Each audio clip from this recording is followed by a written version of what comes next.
বছর আসে বছর যায়, ঘাটাল থাকে ঘাটালেই। বদলায় না এখানকার মানুষের ভোগান্তি, যন্ত্রণা। বর্ষার শুরুতেই ফিরল পশ্চিম মেদিনীপুরের ঘাটালের পরিচিত ছবি। টানা বৃষ্টিতে শিলাবতীর নদীর জলস্তর বেড়ে এভাবেই ভাসছে ঘাটাল। যেদিকে দুচোখ যায় শুধু জল আর জল। একতলার বাড়ি থেকে দোকানপাটের বেশিরভাগটাই জলের তলায়। বাড়ি থেকে বেরোনোর একমাত্র ভরসা নৌকা। নৌকোয় করে যেতে হচ্ছে, রাস্তা জলে টইটম্বুর, যেদিকে তাকানো যাবে সেদিকে জল থই থই করছে। দোকান বাড়িগুলো দেখুন একেবারেই পুরো অর্ধেক ডুবে গিয়েছে, ভেতরে জল ঢুকে গিয়েছে। এখানে ব্যবসা তো একেবারে বন্ধ হয়ে গিয়েছে। অসুবিধা বোধই ভোগ করছি। এই যে বন্যাটা হলকা বন্যার মধ্যে এসেছে, মাস্টার প্ল্যান তো বলছে কোথাও তো দেখতে পাচ্ছি না। এই যদি অন্তত খালগুলো পরিষ্কার করে দেয়, গাছপালাগুলো বা পানাফানাগুলো যদি পরিষ্কার হয়ে যায়, আমার মনে হচ্ছে অত ভয়াবহ হবে না। শুক্রবার আত্মীয়র বাড়ি থেকে ফেরার পথে জলের তোড় ভাসিয়ে নিয়ে গিয়েছিল চন্দ্রকোনার বাসিন্দা ৪২ বছর বয়সী তুলসী রুইদাসকে।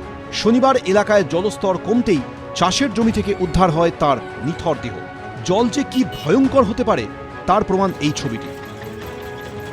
এটা চন্দ্রকোনা পলাশ চাপড়ি রাজ্য সড়ক। জল নামতেই যার এখন কঙ্কালসার চেহারা বেরিয়ে এসেছে। স্থানীয়দের দাবি, এর জেরে প্রায় ৫০টির বেশি গ্রামের বাসিন্দা চূড়ান্ত হয়রান হচ্ছেন। ঘটনাস্থলে আসেন চন্দ্রকোনা তৃণমূল বিধায়ক অরূপ ধারা।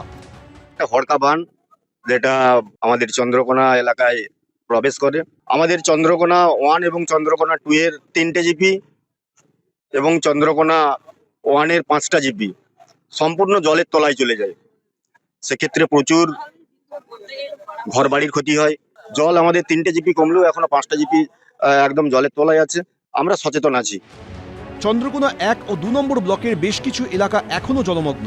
নেই বিদ্যুৎ। সমস্যা দেখা দিয়েছে পানীয় জল নিয়েও। পরিস্থিতি খুবই খারাপ। উঁচু জায়গা থেকে জল নিচু জায়গায় নামছে। জল এখনো ট্যাগ জলমগ্ন, চতুর্দিকে জলমগ্ন। আর রাস্তার অবস্থা, বহাল অবস্থা খুবই খারাপ। বিদ্যুৎ নেই। বিদ্যুৎ আজ ম্যাক্সিমাম যেদিন থেকে বন্যা হয়েছে সেদিন থেকে আজ 3 দিন বিদ্যুৎ নেই। বিদ্যুৎ বিচ্ছিন্ন। মানুষ পানীয় জলের অবস্থা হাহাকার পড়ে গেছে। জল পাওয়া যাচ্ছে না। প্রশাসন সূত্রে খবর, দুর্গতদের সহায়তার জন্য নেমেছে উদ্ধারকারী দল। পরিস্থিতির উপর নজর রাখা হচ্ছে। সোমনাথ দাস, এবিপি আনন্দ, পশ্চিম মেদিনীপুর।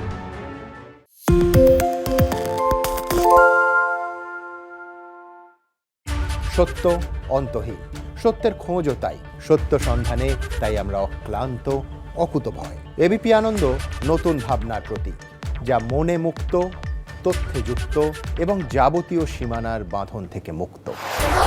সীমা না শব্দটির মধ্যে লুকিয়ে আছে মানা শব্দটি, যেন চোখ রাঙানি এক অদৃশ্য বেড়াজাল, যা আটকে রাখে আমাদের এক ছোট্ট গণ্ডির মধ্যে।